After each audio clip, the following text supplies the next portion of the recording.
Hello and welcome to episode 8 of Veteran Instincts. Today we have for you a battle game between Stu Watts and his droid swarm and X-Wing famous Phil GC with a typical Phil list, which we will get him to talk us through now. Hello, Phil. Hello, how you doing?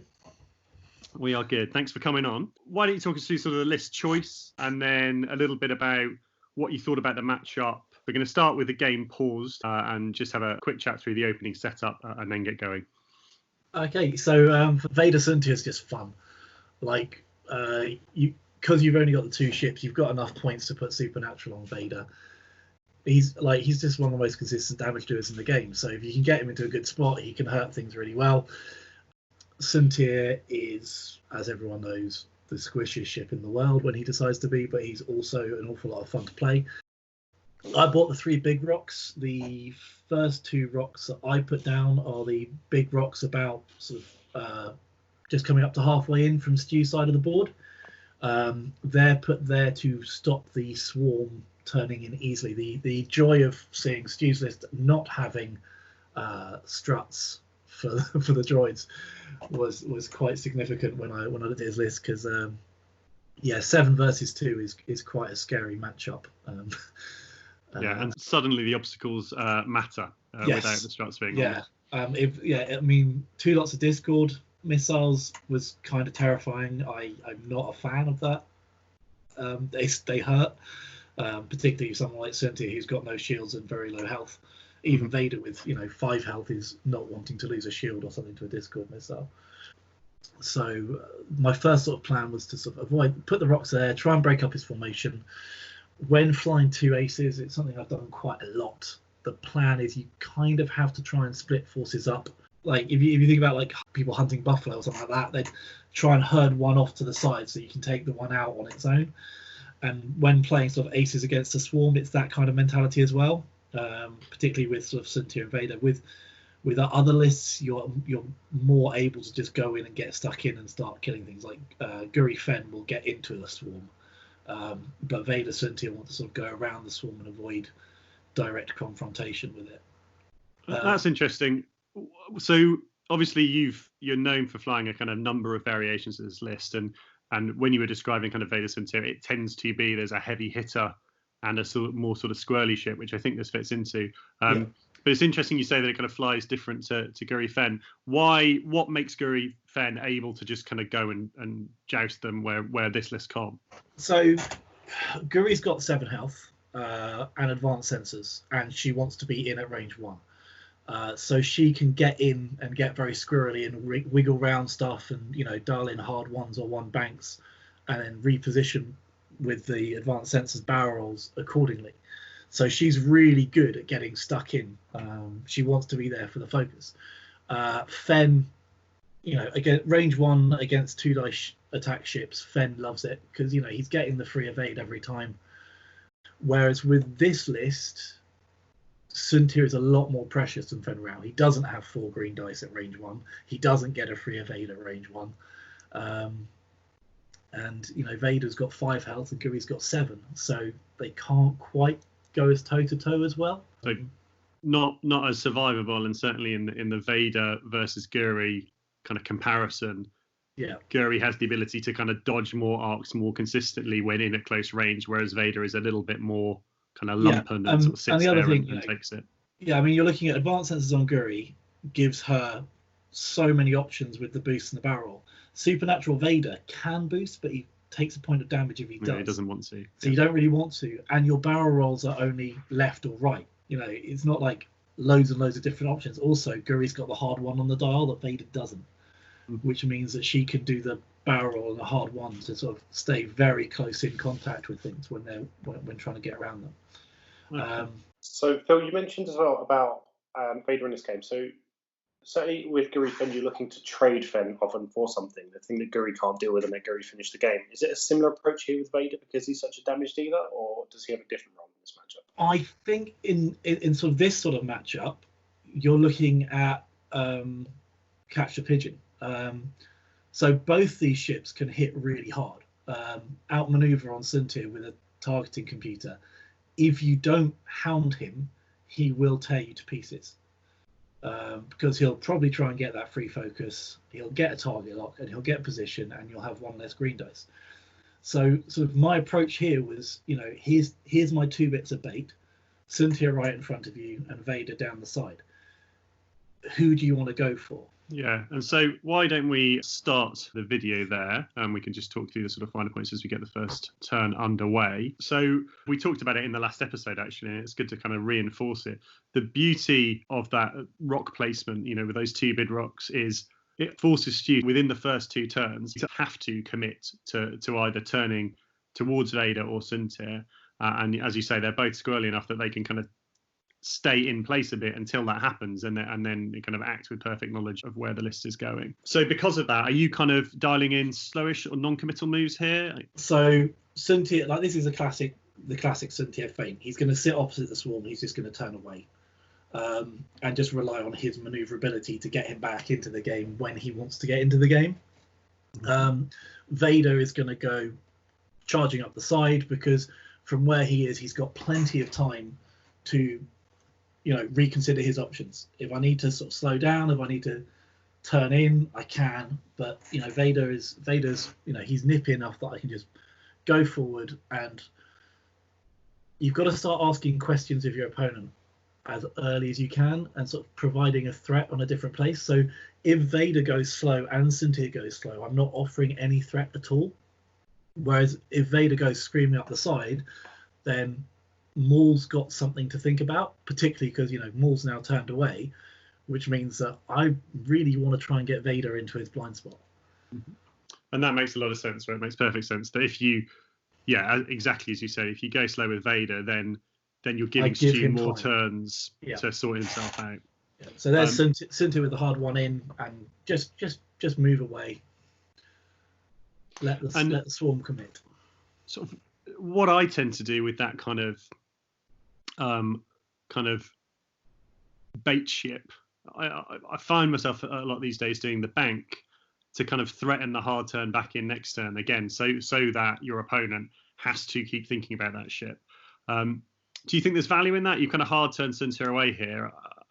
I suppose he's still got the hard turn right to come back in and worry the swarm, but I wonder if a bank would have maybe forced you to think about going kind of straight for longer next turn, or do you think at this stage, if you're far enough away, it doesn't really matter? With Cynthia, the problem with doing the bank is, firstly, it's got to be a 2 bank, so it's moving you further across the table. Mm-hmm. Secondly, it gives you the options of either going straight, so if the swarm banks in, you're in front of it. Yeah. Or you can only do the 3 bank for the run away, which is potentially not fast enough if your opponent, if Stu's potentially doing a 3 bank in with the front row of the droids. I know it's stressful, but it would give him a positional spot. Yeah, and you can't get away from that. And getting out of that many arcs. Cynthia doesn't want to get shot until Cynthia needs to get shot, and ideally that's never. The way I sort of play aces is it's slightly different to how someone like Dale would play Cynthia, and go slightly more aggressive with him. I want to try and he's my pigeon. He's the one that I'm setting out the stall. Stu, come chase me. I think it's interesting as well, and part of that, because you have afterburners on Cynthia, which is not something we see very often. Do you want to talk a little bit about that decision? So Cynthia's great strength is mobility. Having the afterburners gives you the option to boost barrel roll with a token. So it's either a great get out of jail free card, because you can just 5 forward boost. You'll see later when I use it as a get out of jail free card. Or it's a great sort of an aggressive threat that I can get to you really, really fast. So again, Stu's come ploughing forwards here. So I would have been okay had I done a bank and blasted up, because the 2 bank with a 5 forward now would have been great, but I couldn't risk getting caught in those firing arcs. But having the afterburners gives me the option of going, well, I can either just use my normal actions to do this, or I can get a turn of triple action for 1 stress. You can double reposition and take the token, right? Yeah, particularly when you got a fire control system. Really, really helpful. And it's something that you can only really do because of the fact it's a 2-ship list, right? It gives you enough points to play with to kind of have those sort of luxury upgrades. Yeah, I mean this Build out list, really fat ships. the list is at 175. So yeah, I could fit a TIE fighter in there if I wanted to, but I think that's just giving your opponent points. Yeah, absolutely. So let's talk a bit about Stu and about the droid swarm, Lloyd. Interesting decision to not take struts, and they're so good and so cheap that I think it is a difficult decision to agree with. I think is basically where I'm at. I think there is room even within this build. I think although the Discords are great, I'd probably value the struts over them, or Grievous, or drop Kraken to a cheaper droid. So there's room in there. So yeah, Grievous is only 3 points, and Grievous I think is most useful on a Dooku build where you're trying to keep him alive and keep him tanky, and he cloaks after getting shot at. And that's cloaks in advance usually. And at that point, a Grievous and a Dooku crew makes you incredibly tanky. But in this build, yeah, losing it probably would help. It gives you 3 struts. I think it's probably better with 3, but there's not a huge amount in it necessarily. And it looks more like Stu's tend to fly it kind of as a TIE swarm with a sort of almost like a fat ace behind it. So from the start, from the droids, so we've had 4 straight twice. Could have gone faster, could have gone 5 straight twice. And actually, at least with that front line, that might have given him a kind of easier turn in. But I presume doing that so that Maul doesn't get left behind, because it sounds to me, Phil, like Maul is your kind of target here. He's your type priority, and that makes sense. He's low agility. He's going to take damage, and he's worth a huge lump of points compared to the droids. And if he does hit me, it's going to hurt. Yeah, yeah. So he's the biggest threat, and he's the sort of biggest reward for killing him. The 3 hard here may fit with that front line of droids. It looks a little bit close, and I wonder whether they could have done with going 5 straight this round to kind of more safely fit around that small asteroid.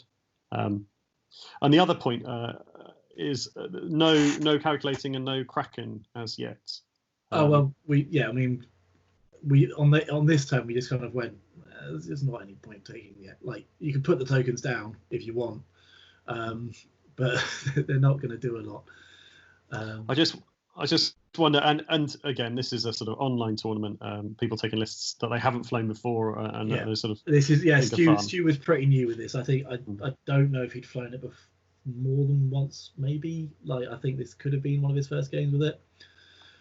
So those 3 turns actually do fit nicely. So shows what I know. That front droid has unfortunately clipped the rock and has taken a point of damage from it. Yes. The kind of front row have taken calculates here, and I suppose my point about not taking calculates, as I say, it's a new list, but it's possible, unlikely but possible, that Suntir turns in here, and by not taking the calculates the previous round and keeping them, you've given yourself 3 fewer calculates across your list. If Suntir was to turn in here, that could make a difference. I'm not expecting him to, because as you've explained, you kind of want to kite and sort of take kind of shots at distance. I want Stu to commit first. I want to know where Stu wants to play the game, and then I will use my better maneuverability to play around what he's doing. So sort of non-committal bank there from Suntir, and the barrel roll away to give yourself space and options for next turn in terms of going straight. And also, this means that I can not get shot. The first rule of flying aces is not getting shot is better. So Lloyd, looking at this position here, Phil is sort of starting to get what he wants by the looks of things, in that Stu's kind of committing into this central area of the board. The centre itself being quite clear, but then all of the kind of moves out of that spot sort of start to run into difficulty with that sort of ring of rocks. Having said that, at the moment, Suntir and Vader are kind of in a similar place to each other. They're both in the same direction from the droid swarm.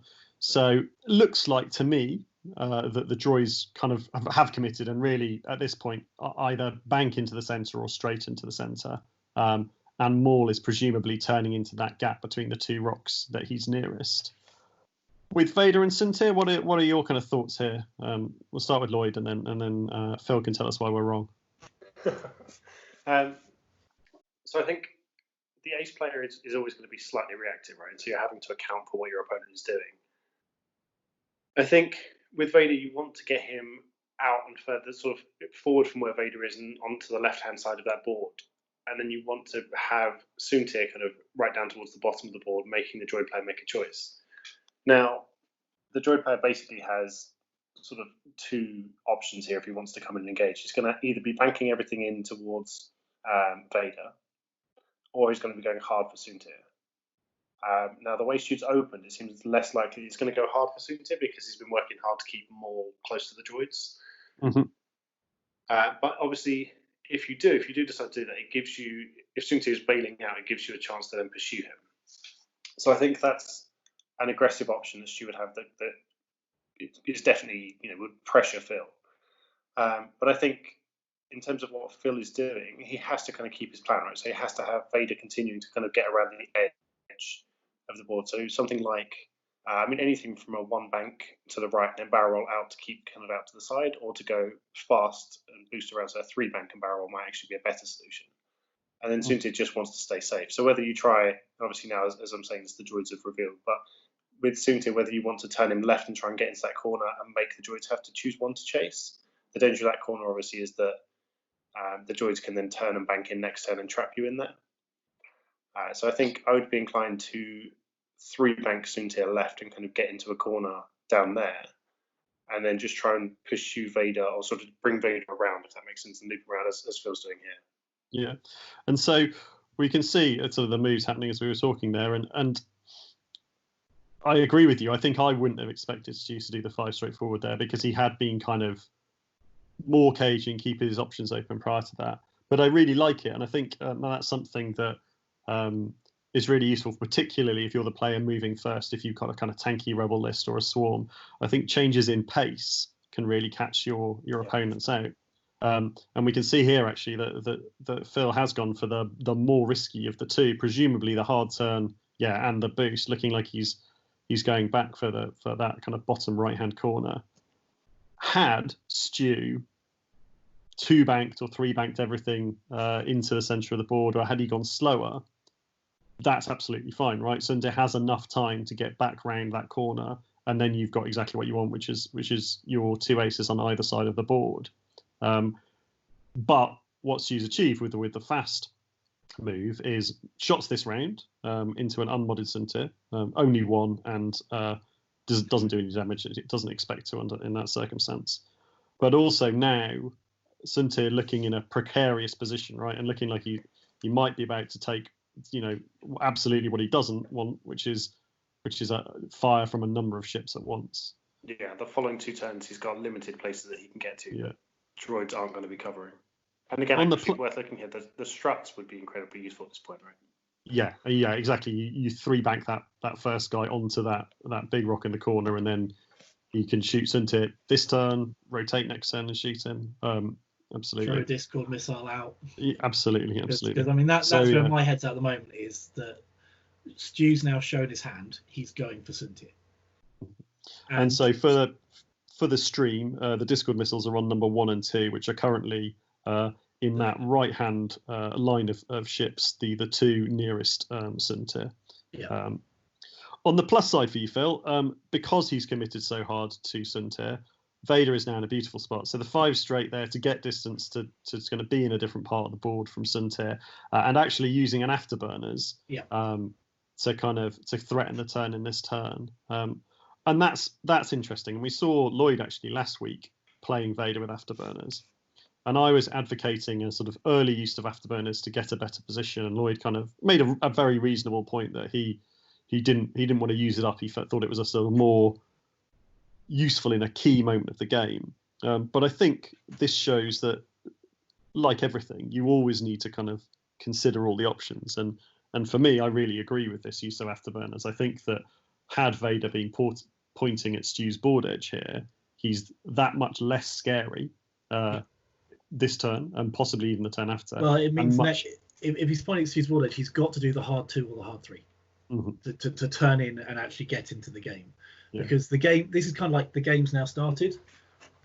Dice have been rolled. Suntir is about to start, trying to dodge 6 firing arcs.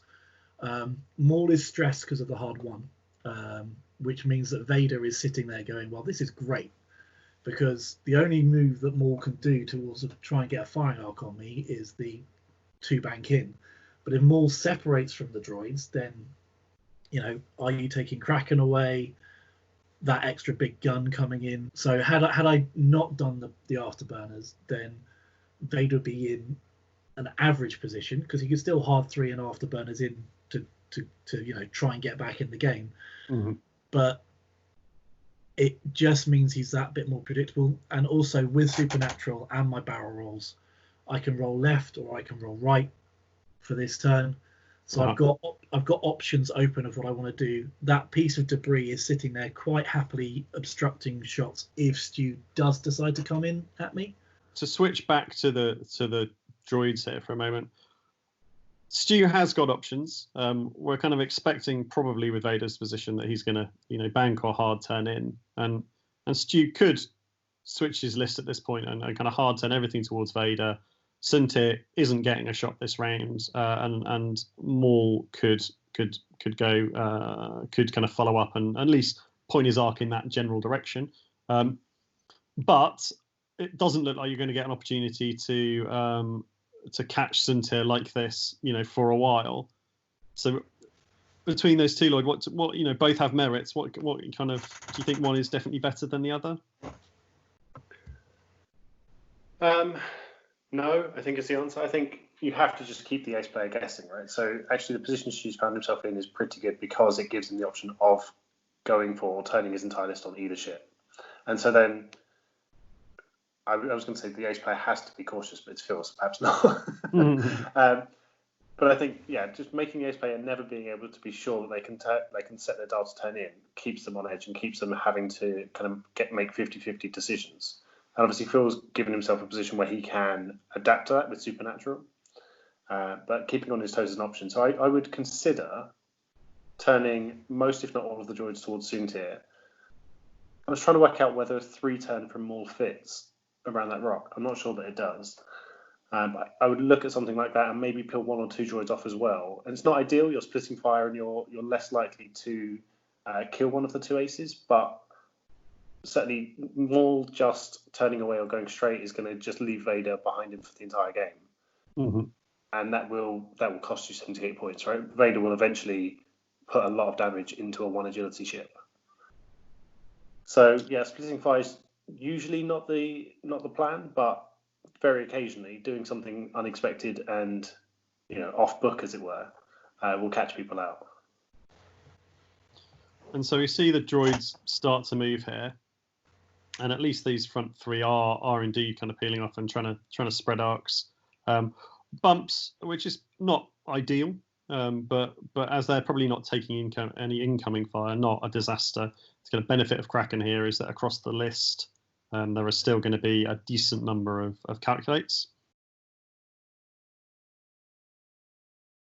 And so looks like everything committing hard into Suntir, and I think doing so in a nice way. That it's that kind of balance, isn't it? You want to focus fire, you want multiple overlapping arcs, but you don't want everything pointing in the same direction, because then it becomes easier for these high agility ships to arc dodge. So I think actually quite nice positioning from these droids in that Suntir is going to take a number of shots this round.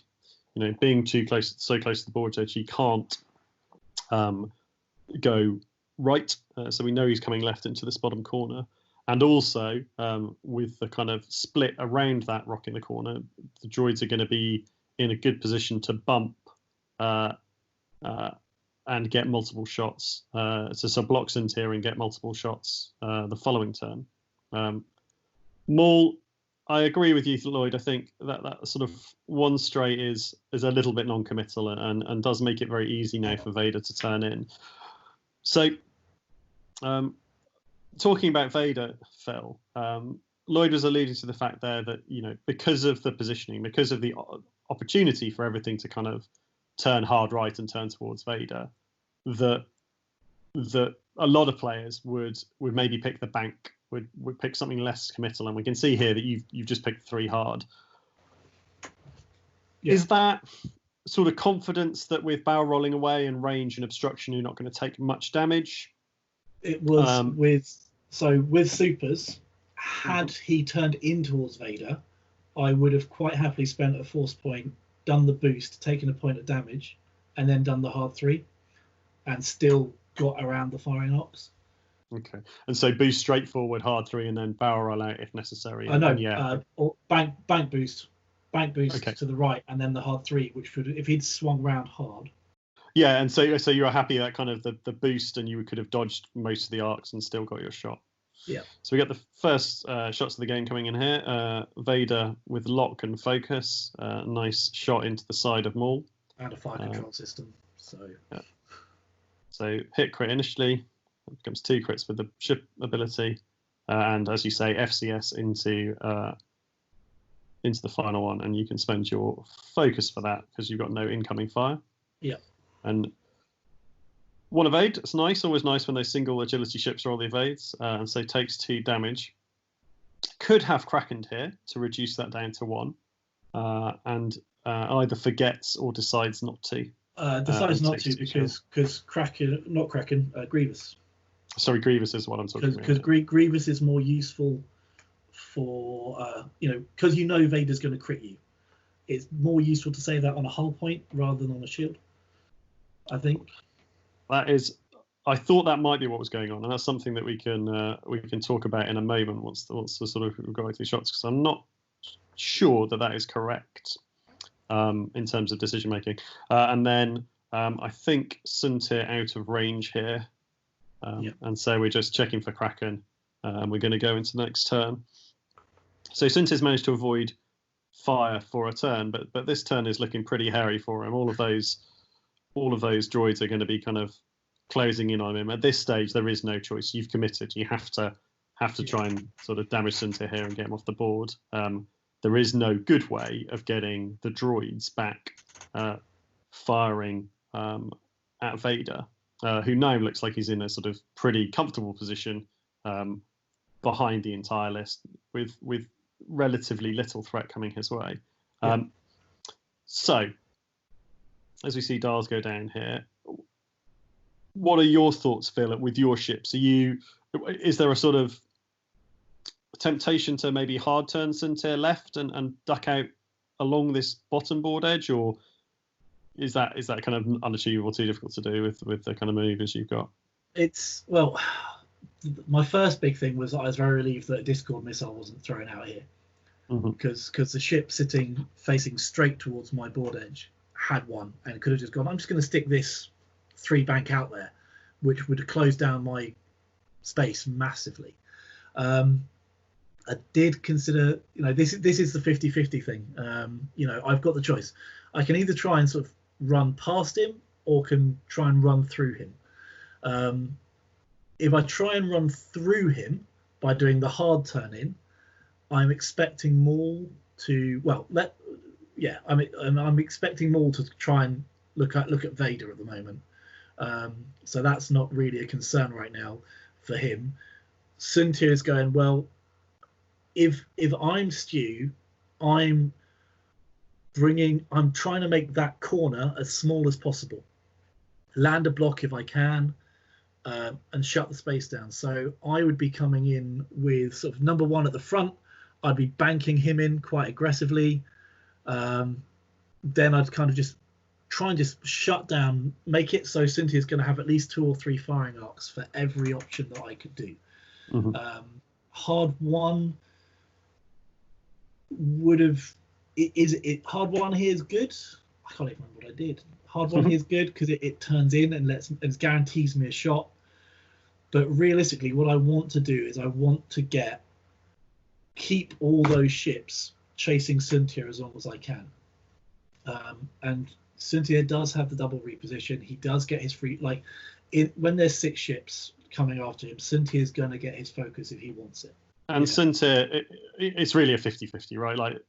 Stu is going to be threatening both areas and is going to have 3 to 4 arcs either way you go. So I suppose it's 50-50. And as you say, The nice thing with Suntir is that it looks like it's going to be relatively easy to get the free focus here. You're kind of, with your double reposition, you're likely to be able to get something in bullseye. Yeah. And if I get blocked, I'm guaranteed it. So, you know. Yeah. And Vader kind of presumably sort of, you know, the 2-3 straight, something you know, along that lines to come into the gap and continue chasing Maul, or is there something? Well, with Vader, with Maul, Maul's got 2 options here, as far as I'm concerned. Well, 3 options. He can 2 sleep to the left, 2 sleep to the right, or 5k. Mm-hmm. If he does the 2 sleep to the left, then that, after all the droids have moved, that opens up his firing arc to the entire space that Darth Vader is in. Yep. If he does the 2 sleep to the right, then that would show that he's expecting Vader to come into the space that he's currently occupying. Yep. And the 5k also sort of, you know, does a bit of both.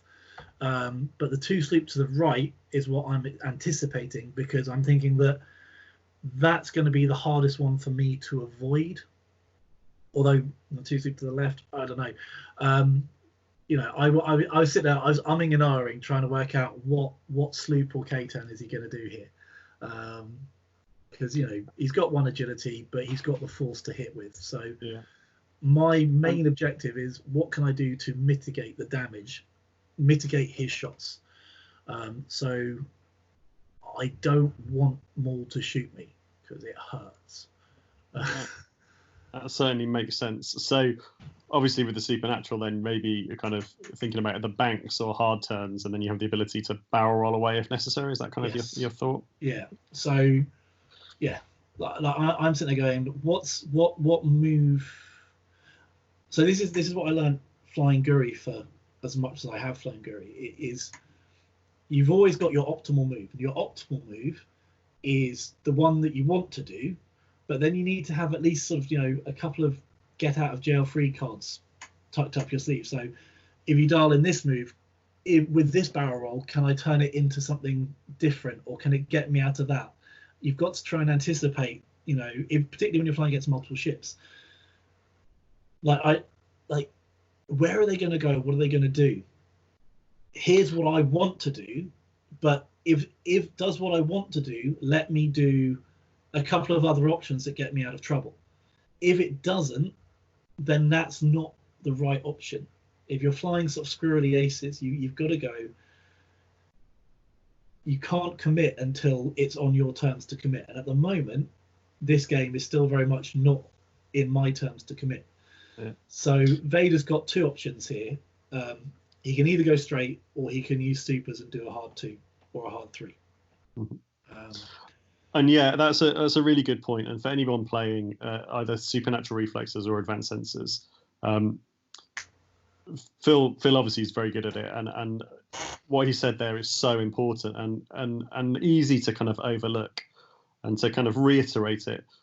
If you're relying on doing that the one supernatural move, then to get where you need to be, then you've cut down your options, right? So for instance, if Vader was under pressure here and decided that what he was going to do was bail, and so he dials in the 3 bank left, he has to, no matter what the rest of the list does, barrel roll left and 3 bank left, because if he doesn't, he flies into the middle of that rock.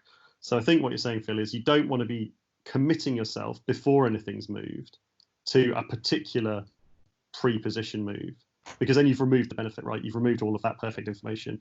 You need to pick a move where you've got, it's going to, you know, your different aileron moves or your supernatural moves or whatever are going to allow you to turn in, turn away, be safe, be aggressive.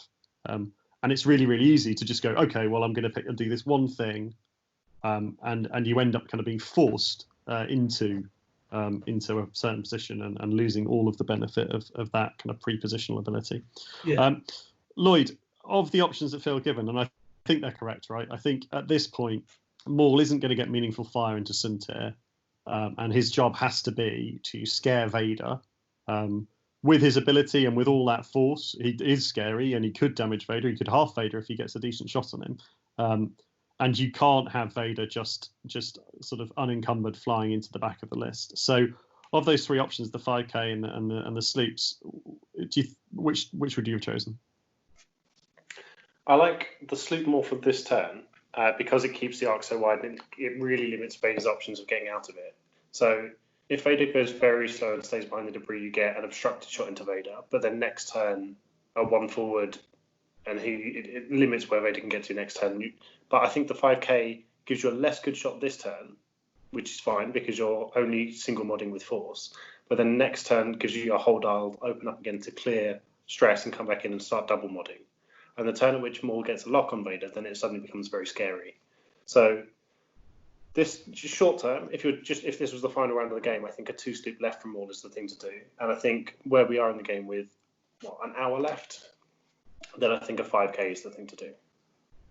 Yeah, and I think I agree. And I think that my initial thought here when watching the match was just that the 2-sloop left was the thing to do. I don't like the 2-sloop right because you only get a shot if Vader really overcommits. So you're kind of playing for the 5 straightforward there. So whereas the other two kind of cover almost everywhere that Vader's going to be. I like the 2-sloop left initially because it is more scary this turn. But yeah, I think that's correct. I think the 5K giving yourself more distance, and therefore, if you 2-sloop, then Vader can very easily play for the bump. The intentional bump next turn. Maul's going to have to have moved forward. Vader can, go fast from where he is and take the bump and not take any incoming fire. But the 5K gives you enough space that then the slow move, like the one straight forward or the one back next turn, is going to put Vader in a lot of trouble. Yeah, because Maul's scary, right? The fact that he can mod dice, and as soon as he gets lock, he can double mod dice. But he's not. I mean, he has a good dial, but it's still a large base ship, and it's still a fixed firing arc at the front. So he is limited in that regard.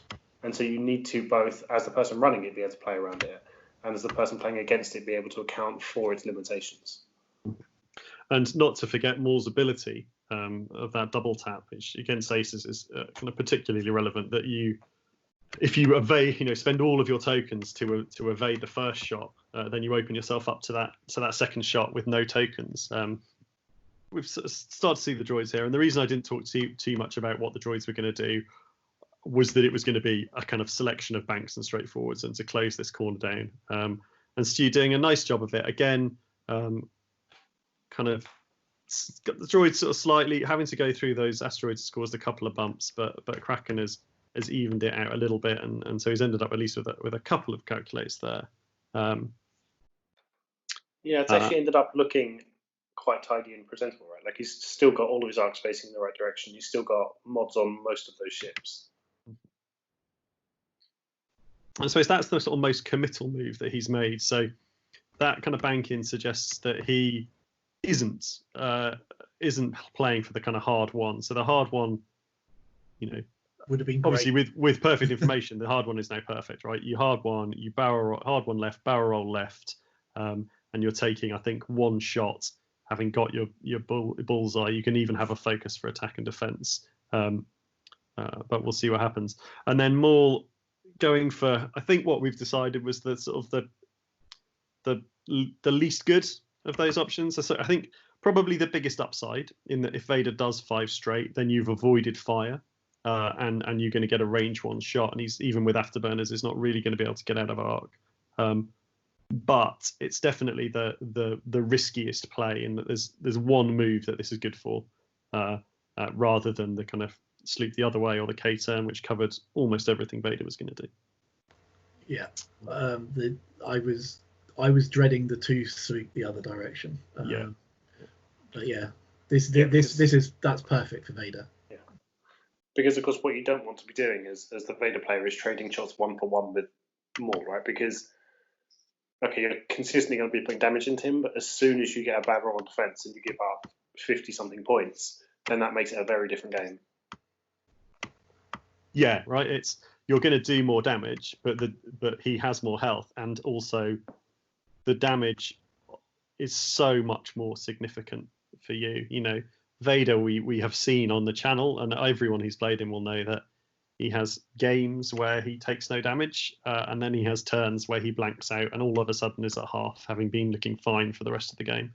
And if that happens in this game, Phil is in one stroke in trouble. He's lost 50 odd points. And given the amount of ships on the table and the amount of turns that we're likely to get, that is going to be a mountain to climb to kind of get back above that mark. But as it is, Vader, as Phil described, being conservative, barrel rolling back and putting himself into a lovely position. Bit jammed up for next turn, going to forced to supernatural to avoid that debris, but taking no fire, and again having a very well modded shot into Darth Maul. And importantly, Maul is now stressed. Yeah, and predictable for next turn. So whatever Maul is doing, Vader is going to be behind Maul next turn, because the only move that could get Maul for Vader in would be a hard 1, but it can't do that because it's red. Which again goes back to the benefit of the other sloop or the K-turn, which would have not only threatened Vader this time. We glossed over slightly Suntir. So Suntir 3 banked and had an opportunity, it looked like, to maybe afterburners out and then position round, and instead decided to focus and roll in. Do you want to talk us through that decision? Yeah, so I had the choice between the hard 1 and the 3 bank. The hard 1 was the correct decision, the 3 bank was the wrong decision. Had I done the boost round, what would have happened is I'd have been sitting in 1, 2, 3 firing arcs, maybe 4 firing arcs with a single token. With 3 agility, I thought my best option was to barrel roll in, focus, barrel roll in, get the second focus, and basically the one just south of the rock is stressed, so he's going to have to spend somebody else's calculate. Then you've got a range 2 and you've got 2 range 1s. And yeah, I mean, Cintia's getting shot a lot here. But had I done the boost on round, it would have committed me more for next turn as well. Yeah. Whereas this turn, double token, Cintia's just done 4 hits, spent a focus because I was trying to take a ship off the board and he was rolled 2 of 8s. But I burnt a calculate, which is important because unmodded dice are less scary. So yeah, here come the droid shots. So we saw Suntir rolling in there, doing 2 damage. So could have, chose aggression, chose to spend, which I think was very reasonable. 4 hits, you've got a high chance of killing a droid, but the droid getting away with it. So Suntir now here, and what we see here is a sort of succession of kind of disappointing shots. There was a hit focus shot there coming in, and the focus not spent, and I'm a little bit confused by that because I think I would have done. But then the next 2 shots at range 1 both only give the single hit or crit with no ability to spend focus to get more, and Suntir just having to spend a token but kind of evading here. Now this goes out of arc and we're down to only 2 remaining shots that are now at range 2 with some calculate to spend on them. Suntir's still at some risk here because he's now got no tokens. Both these shots are range 2 obstructed, so it's 2 versus 4. And that playing out, there's only 1 more shot to go, and just the 1 crit again. So unless Suntir's very unlucky, and he's not, and Suntir has sort of massively got away with that, really, I think.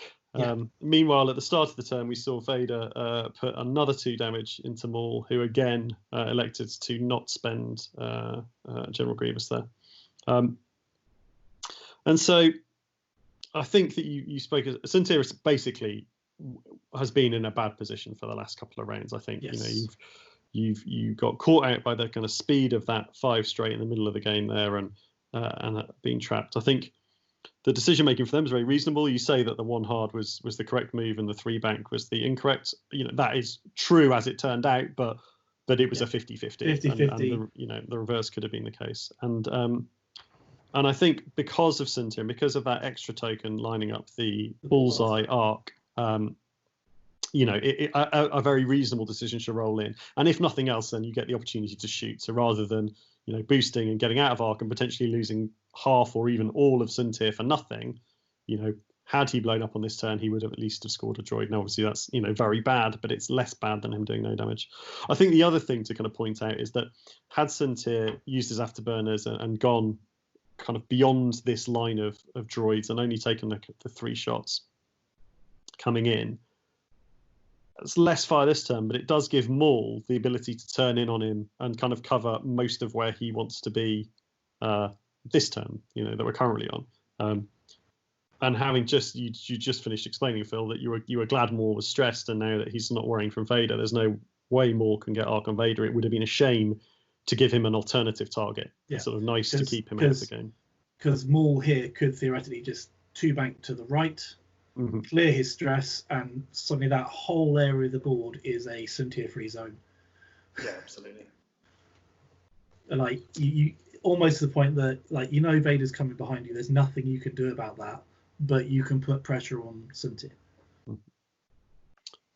Whereas sort of rolling in here is giving you a few more options this time. So I think we have to accept that Stu has done a really nice job of catching Suntir, and that's against these high agility 2-ship lists. That's what you need to do. You need to corner them, get multiple arcs on them, and I think the bottom line is he's been incredibly unlucky.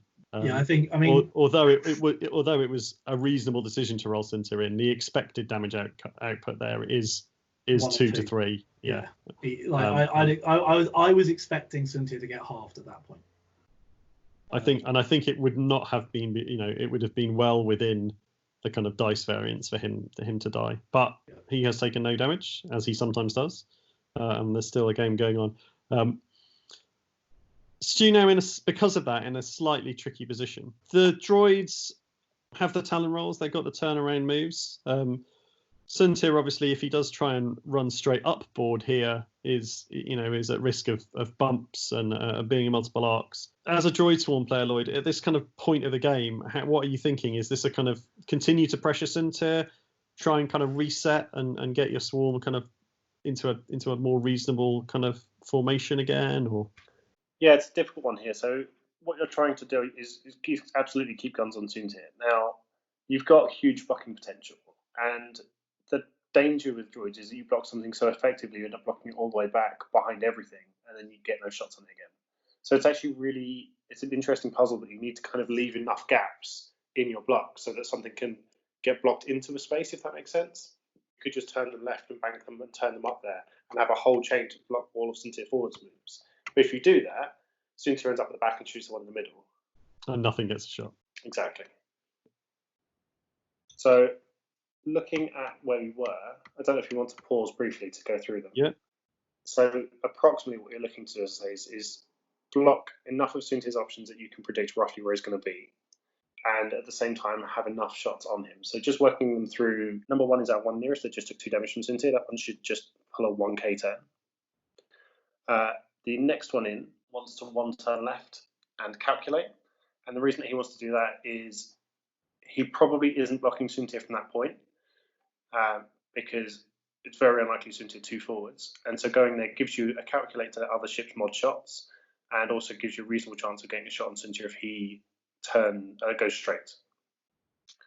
Then number 4, who is the one at the bottom and is stressed, he has less options. So I'd be looking to 3-turn him left, so he's now going to drop into the gap in front of Suntir. And again, he is going to be stressed, but he can now use the calculate token from the ship that you just 1-turned. The ship behind that, who is the sort of leftmost ship of the droid swarm, he is going to struggle to get a shot on anything. And so you either 1k him so that he has options next turn to continue chasing Suntir if Suntir comes into the left, or you can just roll him, sort of bank him to left with his calculates. So again, he can just pass mods off to his friends. Now, the last two, so we have one ship that's currently selected on our overview. Mm-hmm. The other droid, who's the one at the back, has a calculate token already. And with him, I would look to 2-forward him, and I would do him first. And I'd do him first so he stays exactly where he is. And that covers almost all of Suntir's left turns, including, because we've spoken about Suntir having afterburners, if Suntir decides to 3-bank or 3-turn and try and afterburner away, that droid staying there will block that. So he will stay where he is, he'll cover a lot of the board of Suntir's out, and he'll have a mod. And then the final droid, which is the one that is highlighted in red, can do something like a 2 or a 3-turn left, and then look to try and block Suntir's 5 forward. Mm-hmm. And that is how to block an ace. And that's that last thing is the kind of key. So with your first 3, with your plan to turn the stressed guy just this side of the rock, I think that's number 4. The plan is to sit him in front of Suntir, and that's where what you were talking about not getting too clever with your blocks is important. So if you were to turn him in, do the 1 hard and the K turn, and also, you know, 2 bank the highlighted droid, for instance, then what you risk doing is creating a continual chain of ships with no gaps in between, at which point Suntir stays exactly where he is, and none of your ships are pointing at him, save maybe this bottom guy if he does 3 banks, give the calculate. And so that, I think, is what you're talking about, where you can get too clever. And actually what you want to do is you want Suntir flying past 3 of these droids, bumping into the 4th, and the 3 he's flown past having shots on him. Absolutely. Meanwhile, sort of in Maul versus Vader lands, The Battle of the Darths. Battle of the Darts, exactly. I love it. Maul's in a sort of a bit of a tricky spot, really. He is, yeah. So this one's a bit of a lost cause, right? So I think you're working on, I would be working on the idea of, I'm going to lose that trade, right? There's no way Maul, certainly from this position, is going to catch Vader and kill him. The best you can do at this point, I think, is try and keep Vader out of the fight for long enough that you can deal with Suntir and then bring the droids back in later. Mm-hmm. So in this instance, I'd actually look at probably hard 2ing Maul towards Vader. Obviously, Supernatural makes that less than perfect, but it's just pressuring Vader and making him have to play around those unpredictable moves. Now, again, it's not ideal because it takes Maul out of the fight for the next 2 turns because he's still stressed.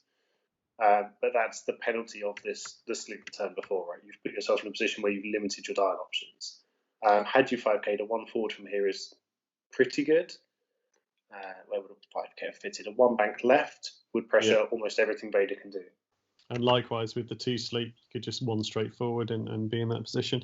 Yeah, the 2 hard's an interesting option, so I think that's worth sort of investigating. The kind of default obvious choice here would be to 1 straight or 1 bank, clear your stress, K turn the next turn to kind of fire back at where Vader is presumably going to be.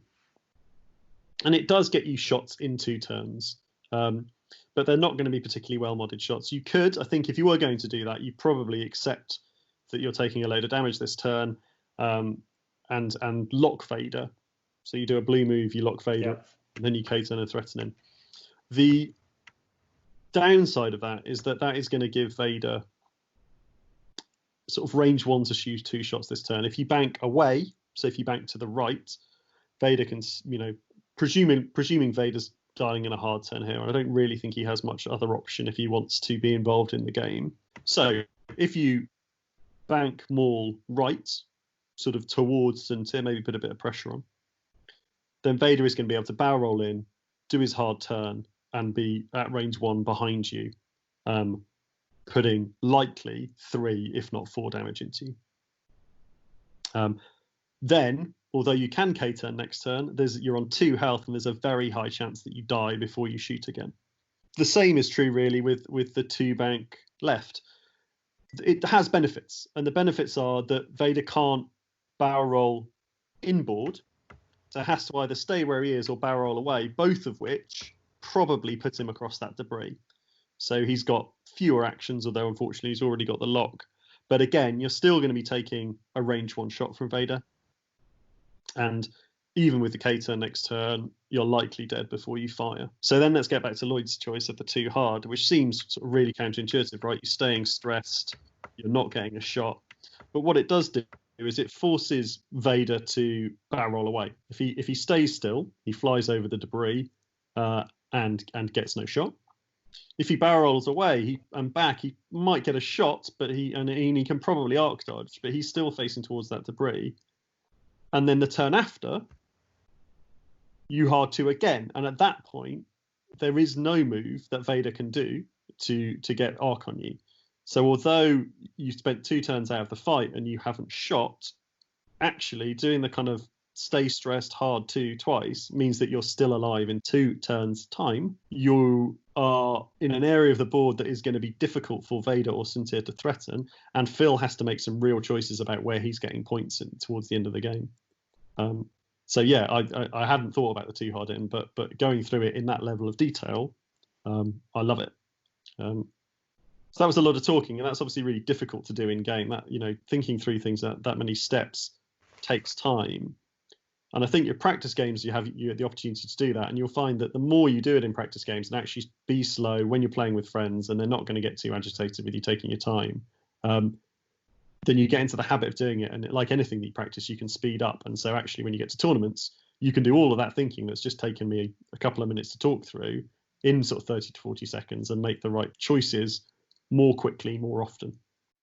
My concern with the too hard here for Maul is, does it put him on that rock? I think it might, but I think that's kind of irrelevant, because I think that you're not going to get actions anyway. No. You're not expecting, and this is why it's You're not getting a shot, you're not getting actions. Yeah. You've got a 50-50 chance of taking your damage, and you just make Vader's life harder. Absolutely. And so it's a counterintuitive choice, certainly, for all of those reasons, but I think still probably the right one. So Vader is expecting Maul to do the 2-bank to the right and shut down the space for Suntir. That's what I'm anticipating. Suntir can't turn right because that's the board edge and it's pointless. He can't go straight because I'm anticipating Maul being there with enough health left that he's going to hurt me. And I'm expecting the droids to have that area covered as well, which means my only option is to turn left. I could go straight, but that puts me in Maul territory because I'm expecting Maul to be going 2-bank to the right here. And Suntir doesn't want any piece of that. Any straight move I do should be blocked by at least one, maybe two different droids. And again, I think I may have played the droid slightly differently to Lloyd. I certainly would be 1K'ing this front guy to kind of cover both the straight and the hard turn. But I think I'd have been tempted to leave at least those back 2 droids in that gap to cover the hard turn. So the one that's currently highlighted and the one behind him. But the benefit for Suntir is if you go that way and if you get blocked, it's not ideal, but a bump Suntir gets his focus, and then you have that range 1 shot. So if you bump into the red guy, you have the range 1 shot to get a guy in front of you, and you have the opportunity to shoot yourself out of trouble. And so should we press play and see what happens?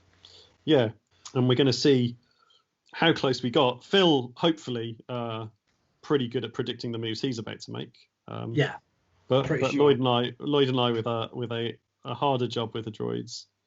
And so we see with the first move, the first kind of deviation from our plan. And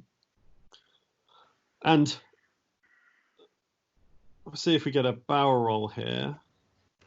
Perhaps not. And that feels sort of like a missed opportunity a little bit. He's as Phil's rightly pointed out, and I mean this is what separates high level X-Wing from low level X-Wing, is Phil's accurately identified that that's the board edge right there, and if he turns right, he's going to fly off the board. Such as a skill that you probably only really develop after 20 or 30 games of X-Wing. But my point is, without being too facetious, is that where that number 1, the damage droid isn't going to be blocking anything that Suntir was likely to do. And I can understand the sort of motivation to just try and get your hurt guy safe, but I think he could have been safe and a threat had he K-turned. And then both of these droids, and so again, Stu sort of gambling hard really on the fact that Suntir is 5-straighting and trying to get as many arcs pointed in that direction. But as it looks at the moment, actually, and it sounds slightly critical, and it is slightly critical, but accepting that this is Vassal, it's difficult to judge things on, and it's a new list for Stu. Actually, Stu hasn't blocked either of the likely escape moves from Suntir. The 3 hard looks perfect at this point. He's only going to be in 1 arc, and actually, even if you had 5-straighted, you're only in the 2 arcs, and you have your afterburners.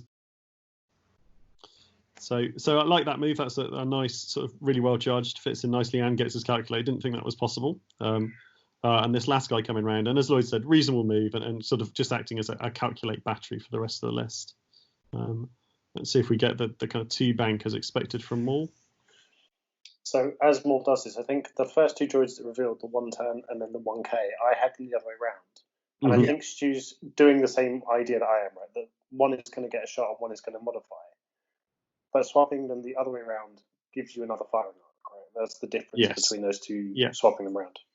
Yeah, absolutely. Yeah. So you achieve the same number of tokens, the same number of stress, but crucially, you've got another ship pointing at where Suntir is going to be.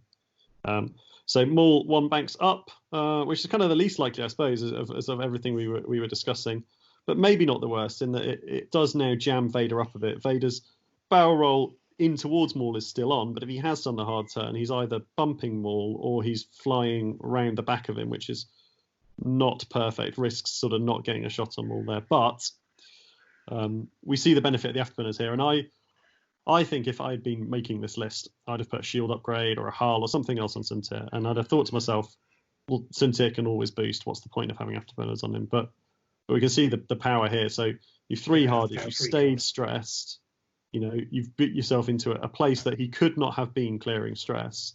And not only have you been able to boost further away from the incoming fire, you've also been able to line up your bullseye and got yourself a focus. So keeping his stress, he's been able to achieve 2 actions, use it, for 3 points worth of upgrade, and it was half of his afterburners. And I think I'm sold on it. In the future, if I'm running anything as ridiculous as this, I will have afterburners on my Suntir. It's all about mobility and staying mobile. Suntir has to keep moving.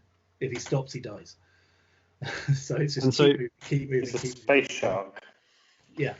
And I think it's worth doing one additional point here as we have it. So more focused, presumably defensively, knowing that he's not going to get shot.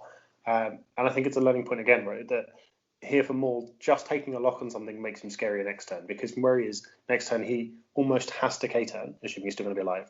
And the focus isn't going to be there again. It's going to go away. So having the lock makes him scarier next turn. And also he's got the force for defense. So Vader's landed on the debris. He's got the unobstructed shot, but because I was expecting Maul to go the other way, I was expecting him to be able to supernatural and follow Maul in. So that was a bit of an annoyance. I had to supers the other direction, but I've now got the range 1 4 dice versus 1. And so to talk through what's happened there, Suntir took his shot, only rolled 1 crit, but has Darth Maul outmaneuvered. So Maul took a crit from that initial Suntir shot. And now Vader, as we can see, following up with, after all of his mods, hit, crit. Maul getting the evade, but taking the crit, and I think at this point, spending Grievous to avoid one of the crits. So, first thing, I suppose, is just to quickly go over that Suntir, from being in a horrible position last turn, actually is now in a pretty good position. He's taking 1 shot this turn, which is going to be at range 2, maybe even at range 3, and he has a focus token, so sort of very nicely got out of that position. I'd just like to spend a little bit of time talking about Grievous. So that maybe is a kind of perfect example of what you were talking about, Phil, which is that had he spent Grievous early on to cancel a damage, that would have been a damage that was going on to shields. And spending it that turn, he removed a crit, which he would have been taking to hull. Yeah.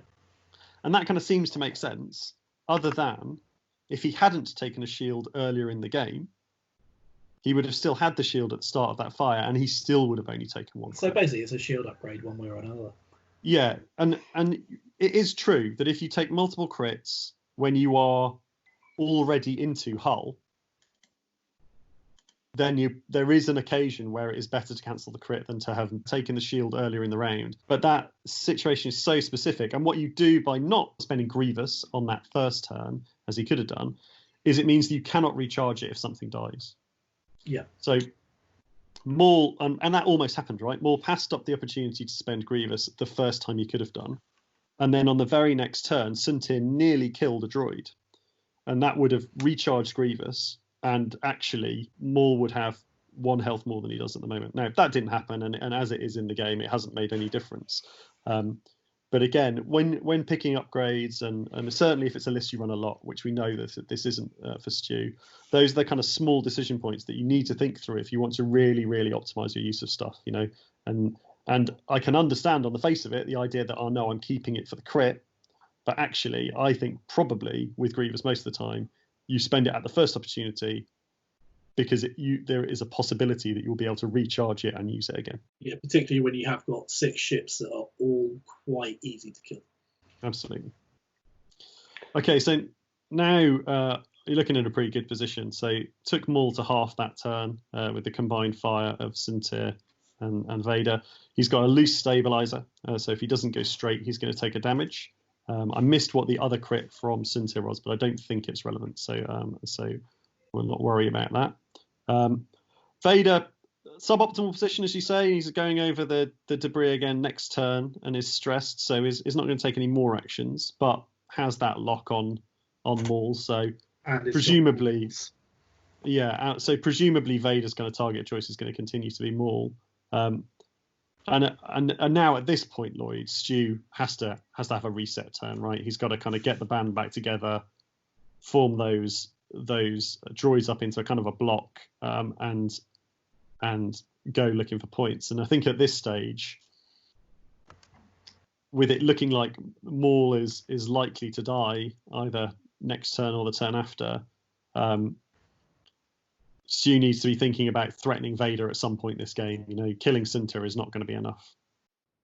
Yeah, absolutely. And I think because of where Vader is and being stressed, so unless Vader is going to keep the stress and afterburners away, which again obviously is a possibility, you've got an opportunity here actually to bring a lot of the droids in and get shots. So your two far back ones, the ones furthest out, so number 1 that bank towards the board edge, and number, I want to say 5 is at the very bottom. Mm-hmm. They're going to struggle to get involved, but either number 1 can still 3 turn in and get close to the fight and give himself a chance next turn to be involved.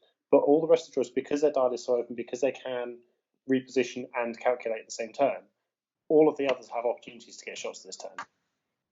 And I think at this stage you now have to be willing to be aggressive with them, right? Knowing that you've lost half of Maul, there's a very good chance Maul is not going to make it through this game. And also you've not got the value out of him. He's 78 points that has not yet fired, I think I'm right saying. Hasn't shot yet. Yeah. And so you need to get shots on from the droids. And so you've actually got, as I say, a pretty good option to bring a lot of them into the fight. So the top 2 can just hard turn in. The next 2, the middle 2, so number 4 I think it is, can just 2 turn left, take a calculate, pressure the area that Sintir wants to run into. Actually, no, sorry, number 4 should be 2 banking left and then rolling to the right.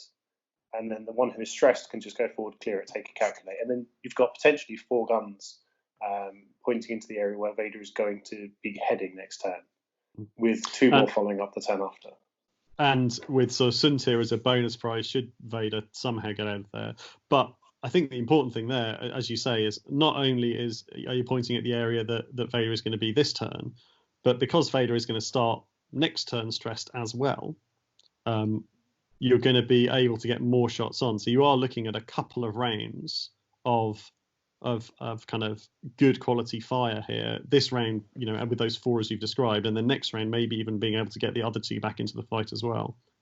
So not a done deal yet, this game, by any stretch of the imagination. And it's worth pointing out that Sintir did blank out on the last attack and took 1 damage. So Sintir is 1 away from half, but as you said, probably not worth enough points now with more likely to die. Yeah. And that's typical, right, of Sintir in that he sort of face down the entire swarm and it does nothing, and then takes 1 range 2 shot from a solitary hit. but I think in terms of the dice, Sintir's still far more alive than he should have been. Yeah. So Sintir rode his luck. Yeah. And so because of that, with Vader, it's very hard to decide to do anything other than go and collect the rest of the points off Maul, right? If you get Vader and Sintir shooting at Maul here this turn, there's a high chance that he dies before he shoots. With his loose stabilizer crit, he's either flying away from you, and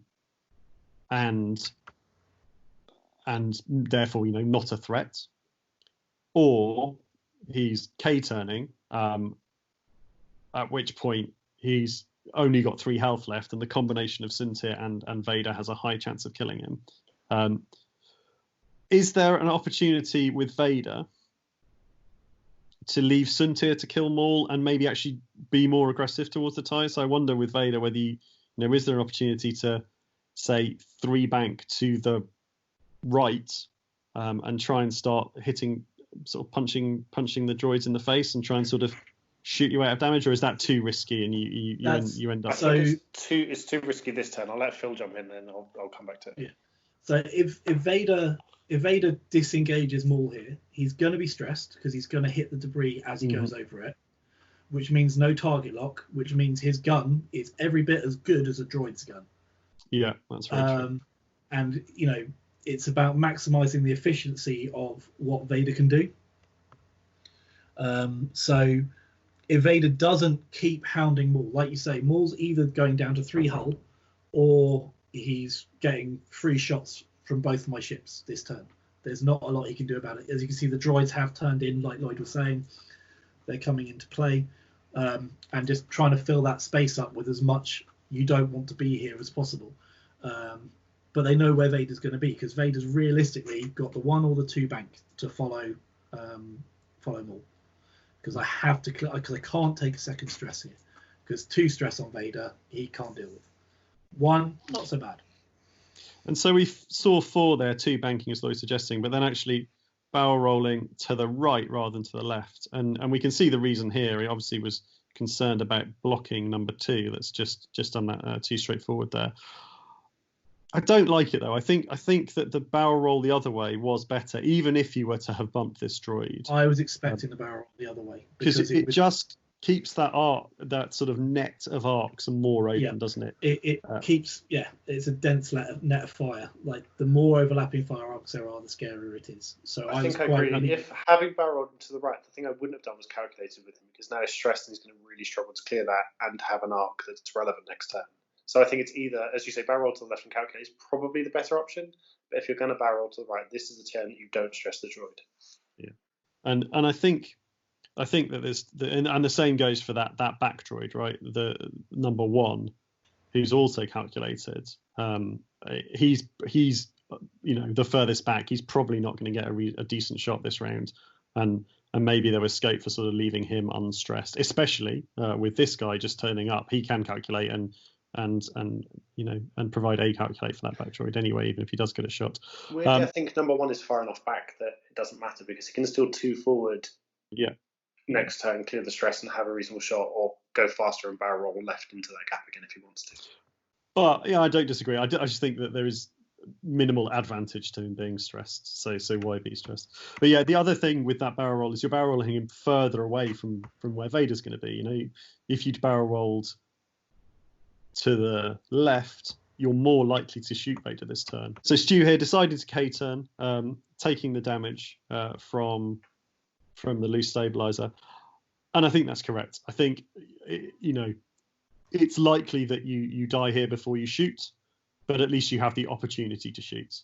And had you just straighted, you'd have died this turn or next turn, having done nothing. With nothing. Done nothing. Yeah. At least there's a threat. Absolutely. But going back to what Lloyd was talking about, the focus on a 1 agility ship that already has 3 force was a sort of meaningless action to take last round, really. And had he target locked either Suntir or Vader, and should he stay alive, he is much scarier. So we see you barrel there, Phil, and decide to barrel away. Yeah. And put that rock in between you and Maul. And obviously put more distance between you and the droids coming in. More the droids that I was worried about. Yeah. But again, had Maul taken a lock on Vader, for instance, last turn, you may have been forced to leave Suntir where he was. You may not have wanted to give Maul the extra evade here, because here, if Maul survives, well, that's a problem. Yeah. If Maul's got Vader locked and survives, that's a disaster. So it may have, that lock last turn may have turned into a more kind of... And Vader's just lost a shield from going over the debris. Yeah, so Vader's starting to disgrace himself. So we got Suntir, I think that was, with a nice natural roll. into Maul. Maul takes hit crit. Is down to 1 health remaining. And then we have the Vader shot. Needs to do 1 damage on 3 double modded dice. And this is where Stu really praying for the kind of double blank out, but it hasn't happened. I think re-rolls with FCS into a blank, but I spent the target lock. I spent the target lock. Okay. I was not spending any of the spending any force on attacking there because I couldn't risk it. And even though it was obstructed, actually, the damage still goes through. And there's a direct hit. Yeah, and Maul taken off the table. And it's worth pointing out actually here that surely you said at the start of the game what you wanted to do was try and separate the list and isolate something. And that's exactly what you've done here, right? You've isolated Maul. You've had Vader getting shots into him for the entire game. And now we see here Maul 78 points taken off the table before it fires. And all of that achieved, and actually this is the first round that Vader is going to take any fire. So Suntir, we all agree, put himself in a horrible spot. But actually, even had he died back in that corner, Vader still probably would have been sat here killing Maul this turn.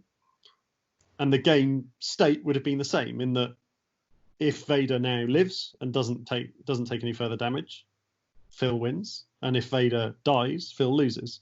The only difference Suntir being dead would have made at this point in the game was that half points on Vader would be enough, whereas now it isn't. Yeah. And so we get a succession shots into Vader here. And that's 2 hits. And Phil, having not spent that force, spends his first force to get the evade there.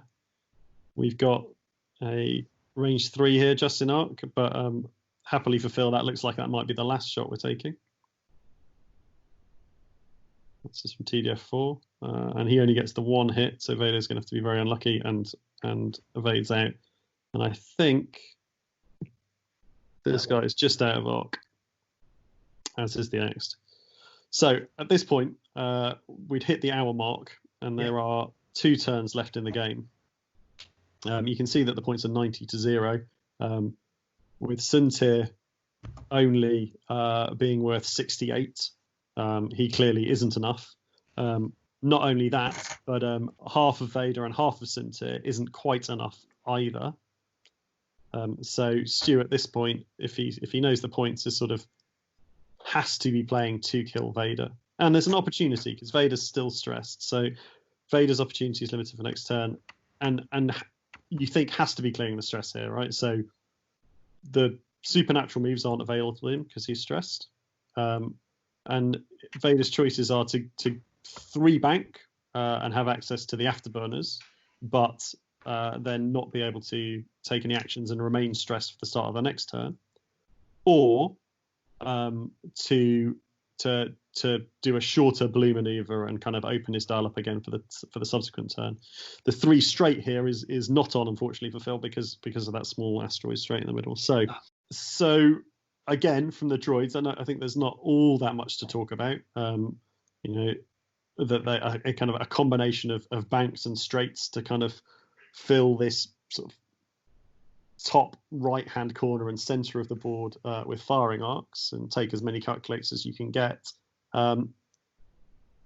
With where Vader is at the moment, the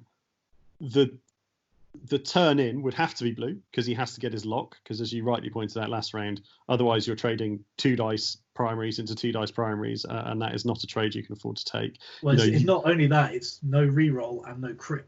Yeah, and so you're unlikely to do significant damage there. Yeah. And so the kind of the turn in with Vader and the killing 2, strangely, you only took 2 shots last round because a number of the droids are kind of too far back. But because they're far back, they're able to keep their arcs wider this turn. And so had they all been sort of up in your grill last turn, the 2 hard in, you might think, well, a number fly past me, and maybe I'm trading sort of 2 shots into 1, and I can afford to take that risk. Or because Cracker's dead, there's no calculates, so I've got mods and they don't. Yeah, but given where these sort of back 4 droids are, actually any turn towards them likely ends up in 3, if not more, arcs. And and that's obviously because that's a losing proposition. Vader is likely to take more damage than he puts out. You're likely to lose more points than you score. So thinking about that, sort of, I think I'd be tempted by the 3 bank to the left with Vader, and then to boost left and just sort of run as far away as possible. I think that the two bank is another option, but is worrying because with the lack of boost on Vader, you can't get far enough away. Any kind of other thoughts? So 2 bank left was an option, but no afterburners option. And like you say, the 3 bank triggers the afterburners. So if I 3 bank and then boost left, though, what that does, because Cynthia has to be going in that direction as well, is it puts both my ships in the same area, which means, again, Stu's job, I'm still wanting to try and split his fire as much as possible, or force him to commit to one of my ships. If I put both my ships in the same area, it makes his job a lot easier for coming in and closing me down. So I'm still looking to keep... He can shoot one of my ships, but he can't shoot both of my ships. It's basically the rule. And I suppose we've kind of talked through it, and we have kind of come to the conclusion that Cynthia isn't enough points to really be relevant, because halving him and halving Vader is not enough. For Cynthia to be relevant, you'd have to kill Cynthia and half Vader. But Stu doesn't necessarily know that. He may not have done the points. He may not be that good. So by kind of keeping Cynthia there or thereabouts, and by making him make a choice, as you say, you give him the opportunity to make the wrong choice, right, and to go for the wrong ship. Because of that, I wonder whether there's an opportunity to not disengage quite so hard with Cynthia here. Also, Cynthia has 3 target locks on him at the moment. Yeah, that's not nothing, certainly. Well, like I just said, had Vader boosted to the left, both Cynthia and Vader are looking at being in the top left corner of the board. Yeah. And where the droids are, you've got hard 3, forward 4, 3 banks, 3 forwards. There's loads of options that the droids get for suddenly shutting that down. I want to get Stu to commit to chasing one of my ships here. And he's got to go for Vader because he knows that the points are a thing. Vader is now the win condition. And the bank right sort of arc dodges one, but actually probably puts you at range another. Stu there checking range from all his ships at the same time. That is against the rules. You're not allowed to do that. I think we just knew that I wasn't shooting, so let's just go start rolling dice. But it does make a difference, right? Because of the kind of gives you more information to make decisions with. But so Vader here in 3 arcs and having to stay healthy, but with full force. So first shot, trying his best, coming with the hit correct. And Vader with a suboptimal, not as bad as it could be, but a suboptimal roll. It's not great because it makes me spend my force. Yeah, it's having to spend 2 force there. So definitely will be force depleted next turn. Can't get both of those back. And then that's only the first of 3. So there's another range 3 shot coming in here with 1 hit, unobstructed, and Vader remembering what his evade dice are for and not taking anything. And then this is sort of the most scary one, right? Range 2 with calculates galore, gets the 2 hits and only 1 force left on Vader. Vader loves that. But Natty's out. So 1 turn done. And then rolling into what will be the last turn of the game. Still 4 health off dead. I think with this being the last turn, Cynthia sort of disengaged so hard that he's only really sort of going to get shots on one of the droids. So and it's going to be a healthy one. So unlikely, with the 3 hard sort of boost back in, unlikely to score significant amount more points. And so again, all about how you keep Vader safe here. So the droid's job now relatively easy. Looks like a combination of banks, straights, and turns to kind of get arcs on Vader here. Lloyd, how do you keep Vader safe? So again, I think what we come down to is a 50-50 here, right? So actually, maybe there are 3 options. So we're out of afterburners charges. So if Vader wants to clear stress to give himself a focus token, he's looking at a 3 straight, which will fit. He's looking at 2 banks or 2 forwards. So the 2 forward is less good than the 3 forward, right? If the 3 forward fits. 2 banking to the left puts him just up on the edge of the board, so the longest possible range, and then spend a force for a focus. Be very slightly more defensive. Or, as you say, turn to the left, stay stressed, have 2 force, and try and weather shots. Now, looking at where the droids are, I think a 2-turn left looks like the worst possible option, because from all the ships coming in, they're still going to get shots on you if you 2-turn left. You're not actually going to dodge any arcs. Yeah. And depending on how fast the one at the very bottom left turns in, you may actually give him that shot as well. So I think at this stage you have to either 3 forward or 2 bank or 3 bank to the right. And then it's a case of whether you want that extra token. And in the final round of the game, an extra range is probably unlikely. So I think a 3 forward, take a focus, and rely on green dice for the final round is probably the least bad option available to you. Yeah, I agree. I think that the kind of potential benefit of banking to the right and sort of maybe barrel rolling into arc dodge is there. But I think that we just saw with that first droid, he bumped a misplay, basically, and he should have been able to stop just short of Vader and barrel roll to the right. And at that point, locking up all of Vader's barrel roll options, and you're sort of sat at range 1. So I think, yeah, it is the least bad option here, and the least bad option is to get range towards the edge of the board. Phil there going with the 1 bank, is that? Yep. And does that clear stress? Yep. It does. It does indeed. Okay. So yeah, it's sort of same outcome. The 3 straight actually probably, if it did fit and stay on the board, arguably better, because I think that certainly isn't range 1 of that closest droid, whereas the 1 bank might just be, but you might be in. But again, easy to do. Yeah, afterwards, right? That's exactly right. And the downside of the 3 straight, if it was off the board, is that you've just lost the game. Absolutely. And Cynthia coming in here, but as we say, doesn't have the greatest option. I think that 2 health droid is out of range, so just uses both reposition actions. I didn't know I took the target lock, so I took the target lock on the beast because I wanted to use it. Well, true. But if you one-shot this droid, it's worth. That's I think it's one of the droids with Discord, isn't it? It is, yeah. So it's worth a couple more points, and also. And I did put a crit into it. May have a shot on Vader, so you may be saving Vader some dice. But yeah, puts a crit in. Not relevant at this stage of the game. What I wanted to do was try and burn the calculate. Because had I rolled great dice there, 3 hits go in and he rolls a calculate, then that's a calculate that's not hitting Vader. So range 1. Range 1. Oh no! It starts off with a horrible roll. 1 focus. Even though it's only 1, it feels like you have to spend it here, right? Because that's the one that you need to do damage. Yeah. But in terms of spending someone else's calculates. Yeah.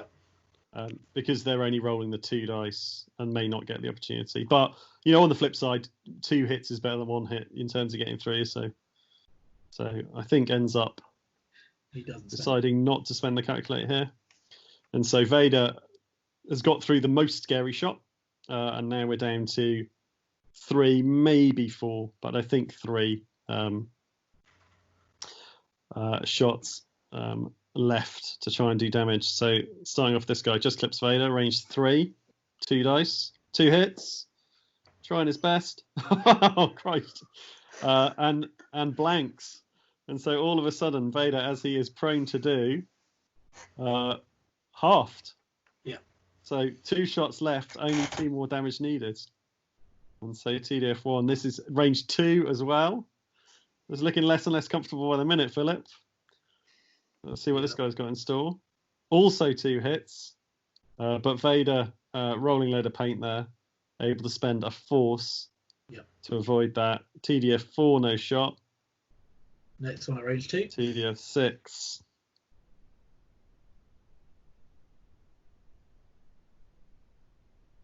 And his 2 hits again. But into 2 focus. And so Vader now, 1 force left. Range 3. Oh, and blanks. Such a disappointment. And so Phil takes a convincing 90 to 54 point victory but for those final 2 turns, did look Ropey. did look very ropey. And I think, again, worth going back and looking at the way that Stu played that. So I don't think we liked the way he flew Maul. He didn't get value out of Maul by any stretch of imagination, but actually did a decent job with the droids, kept shots on them, kept them having a reasonable number of mods, and put himself in positions to win going up until the very final dice roll. I think Stu did a really nice job in this game, actually. Putting Maul to one side, the droids were really nicely done. And remembering, these are droids without struts. You know, these are not easy mode, break the rules droids. So for Stu to have engineered a situation where he had 2 rounds of heavily focused fire against Suntir in the mid game, and 2 rounds of heavily focused fire against Vader in the end game, that is an achievement in and of itself. You know, we have seen games where the aces, you know, barely take a shot all game. And I think he's, you know, been a little bit unlucky not to win at the end there. In terms of wrapping this up now, and in terms of takeaways for people watching for the game, to start off with, Stu, I think if you run into one of the, you know, supernatural aces, advanced sensors, Guri, those kind of pre-positioned ships, big chunky super aces, I think Stu's approach is the one to take, which is to keep a net of overlapping arcs that's covering a broad area of the board. Use your list to kind of shepherd and herd the super aces around, and those kind of changes of pace, the, you know, slow, quick, and a little bit of unpredictability is what will lead you to being able to catch your kind of supernatural ace player in a mistake. And it is possible. It feels like an uphill struggle, but it is possible. And when you catch them, if you get the reward, you can win the game in a turn. Phil, from your point of view, this list is obviously a really specific archetype. So unless you're playing 2 ship aces, there's less to take away. But I think, as Lloyd said, for me, the thing that everyone can look at with you and learn from is the list building. And although there are some, you know, some slightly, you know, potentially odd choices like the Afterburners on Suntir, one of the things you do always do with your list is everything is there for a purpose. You haven't got 2 ships and thrown the most expensive upgrade onto all of them. Everything is thought out and everything is there for a very particular purpose. And then you'll go away, and I've seen you do it, and you test the list and you come back, you either go, okay, well, that was a bad idea, let's abandon that and move on to something else, or, you know what, that was nearly a good idea, but it needs a shield upgrade rather than Afterburners, or it needs Afterburners rather than a shield upgrade, and kind of tweak it and come back. Well, any kind of takeaways or sort of final thoughts on the game? If you do want to try 2 ship this out, do it. It's really, really good fun. I think you've got to really look at your win conditions early in the game. With a swarm, it's a bit more forgiving, and you can kind of a bit later in the game go, oh, actually, this is now my win condition. But when you're taking sort of super aces, you've got to go, what do you need to kill before your endgame ship has got it in the bag? I know a lot of people sit there going, oh, 2 ships is really brave, and I just feel like because it's really good fun. You know, every single dice roll that Stu made against me, I'm kind of tensed. It's the 2 ace build is not for the faint of heart, right? It's sort of seat of your pants. Yeah. Cool. So for final thoughts, Lloyd, what did you take out of this? Interestingly, I think my main takeaway would contradict something you both said, which is don't fly a 2-ship list. They're horrible and bad people run them. I think that a close second to that's a very valid point. But, a close second to that is probably put struts on your droids. Yeah, absolutely. There were a couple of instances there where it would have helped you out immensely, for sure. And with that, I think we'll say thanks to Phil for coming on. Thanks for having me. Thanks again to Lloyd for joining me. And thanks to everyone for watching. And join us again next week. Thanks very much. Bye-bye. Bye.